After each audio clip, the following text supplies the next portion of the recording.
Okay, so now let's get into that starter solenoid and let's see what's going on there. So the heavier gauge winding, all right, so the actual thickness of this winding, if you notice that we have, here's our hold-in winding, and here's our pull-in winding.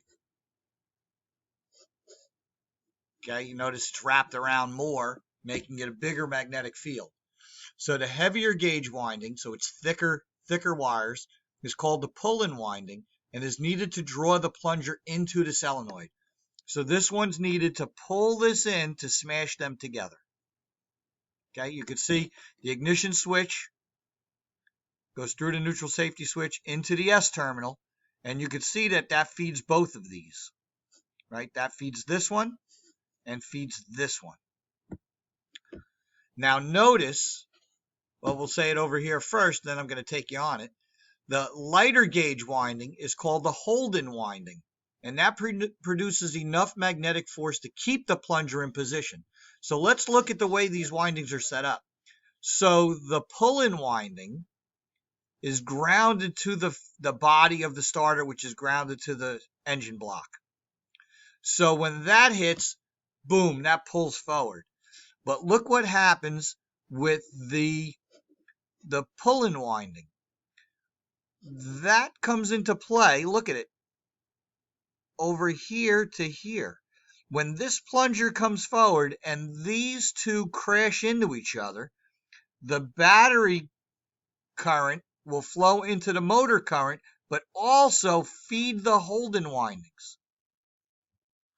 Right? So notice, it takes the turn of the ignition key to keep this in place. Once I let go of the key, this current's going to shut off and everything's going to shut off. So this allows, while the starter is engaged and the key is held, this allows it to stay engaged until I finally let go of the key and the engine carries over.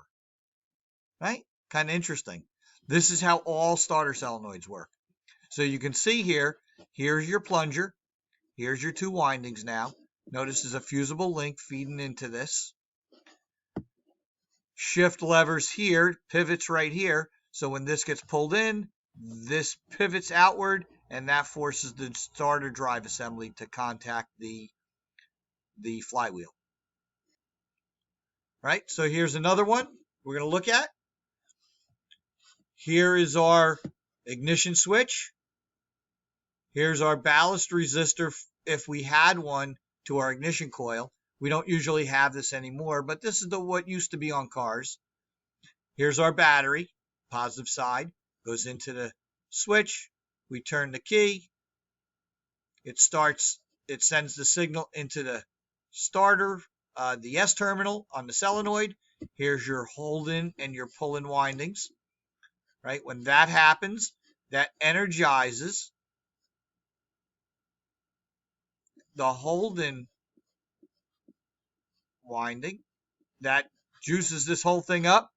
This gets pulled forward. Notice this plate smashes into all three of these things as well as the pull-in windings. So this connects here. Now that battery stuff flows into our M terminal, which goes into our starter motor. Our starter motor has the brushes. There's the armature inside here. These are all the field coils in the poles, in the pole pieces, and everything's turning. Notice the R terminal. When this would do this, this would send power to here, which would send power to our ignition coils, and you can see how it feeds off of the ignition switch. So I hope that you enjoyed that old film. I think that film is awesome. It's so funny how they call Jeeps modern vehicles and Deuce and a Halfs is modern vehicles, and that old cars is the guy cranking it with his hand. I think it's hysterical that the stuff that happened then is still how our starters work now. It's pretty insane, but that's how they work. Okay, so feel free to post in the discussion about questions you have here, and I'm happy to help you. And when we go to look at the service components, I will have a starter and I'll show you how we can jump it to life. Okay? Thank you. Talk to you soon.